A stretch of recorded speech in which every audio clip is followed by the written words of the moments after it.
संभल की शाही जामा मस्जिद में हुए सर्वे पर मचा बवाल। पत्थरबाजी से पुलिस कर्मी घायल। क्या यह सिर्फ कोर्ट का आदेश था या राजनीतिक का खेल? जानिए पूरी कहानी सिर्फ न्यूज दर्पण लाइव पर। नमस्कार, आप देख रहे हैं न्यूज दर्पण लाइव। मैं हूँ रिया सेन। आज हम आपको लेकर चल रहे हैं उत्तर प्रदेश के संभल में, जहां शाही जामा मस्जिद में हुए सर्वे के दौरान बड़ा हंगामा हुआ। इस मामले ने राजनीतिक और सामाजिक स्तर पर एक नई बहस छेड़ दी है। चलिए आपको विस्तार से बताते हैं इस मामले की पूरी कहानी। रविवार सुबह संभल की शाही जामा मस्जिद में कोर्ट के आदेश के बाद सर्वे करने के लिए प्रशासनिक टीम पहुंची, लेकिन इस सर्वे को लेकर तनाव का माहौल बन गया। स्थानीय लोगों ने पत्थरबाजी शुरू कर दी और पुलिस को स्थिति संभालने के लिए आंसू गैस के गोले छोड़ने पड़े।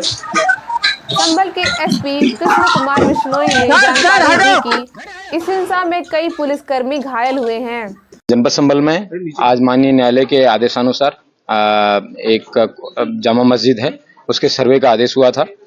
तय समय के अनुसार सभी सर्वे करने के लिए जो लोग कोर्ट कमिश्नर हैं, डीएम साहब हैं, मेरे स्वयं द्वारा और बाकी अन्य फोर्स हैं, वो समय पे मौजूद थी।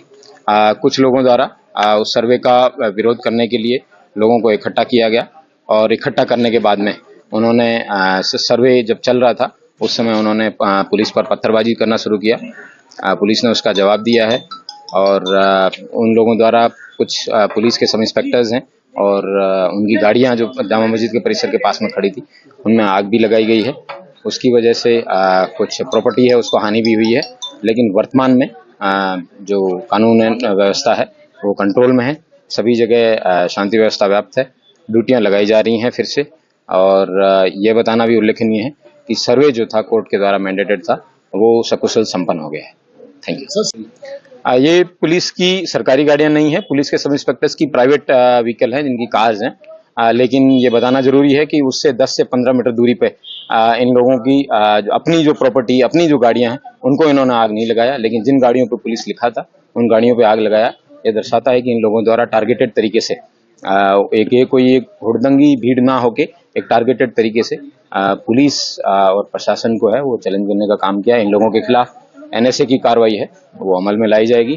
ड्रोन से वीडियोग्राफी कराई गई है और मोबाइल से भी वीडियोग्राफी इन सब लोगों की हुई है। सीसीटीवी कैमराज से भी कई सारी टीमें लगा के इन सब लोगों को आइडेंटिफाई किया जाएगा और इन सब लोगों के खिलाफ है कठोर से कठोर कार्रवाई अमल में लाई जाएगी। कोई इंजरी, कोई और कोई अपनी पथराव में कई पुलिसकर्मी घायल हुए हैं।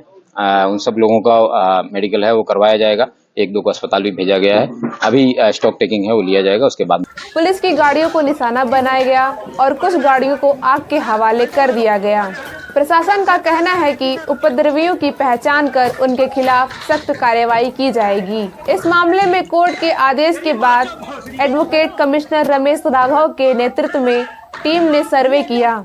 सुबह 7:30 बजे से लेकर 10 बजे तक चली इस कार्रवाई में सभी जरूरी फोटोग्राफी और वीडियोग्राफी पूरी कर ली गई।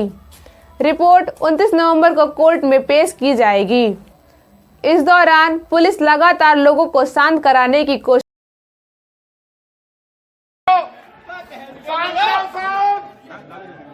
शांत रहो, क्यों बदला कर रहे हो? कौन क्या कह रहा है? अरे क्या हो रहा है? शांत रहो, शांत रहो, शांत। हम तुम्हें समझा रहे हैं, मत करो। शांत हो जाओ, शांत मत करो।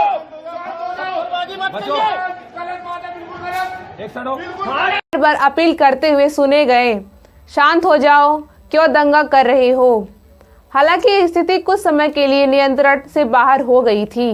वर्तमान में पूरे संभल में भारतीय न्याय संहिता की धारा 163 लागू कर दी गई है, जिसके तहत 5 या अधिक लोगों के इकट्ठा होने पर पाबंदी है। जामा मस्जिद के आसपास भारी पुलिस बल तैनात है और प्रशासन पूरी तरह अलर्ट पर है। इस मामले में राजनीतिक बयानबाजी भी तेज हो गई है।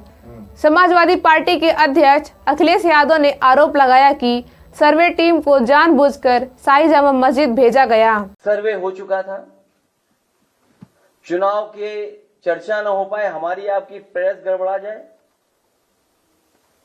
इसलिए जानबूझ करके सुबह सर्वे की टीम भेजी है, जिससे माहौल खराब हो जाए, कोई चुनाव पर चर्चा न कर सके। और जो जानकारी मिल रही है उसमें जानकारी है कि कई लोगों को चोट पहुंची है, कई लोग घायल हैं और एक नौजवान नईम उसकी जान चली गई है। आखिरकार जब सर्वे हो चुका था मस्जिद का, तो दोबारा सर्वे क्यों करा ये सरकार ने, और वो भी सुबह और बिना तैयारी के। कानूनी और कोर्ट के जो प्रोसीजर उसमें मैं नहीं जाना चाहता हूं कि दूसरे पक्ष की सुनवाई ही नहीं है,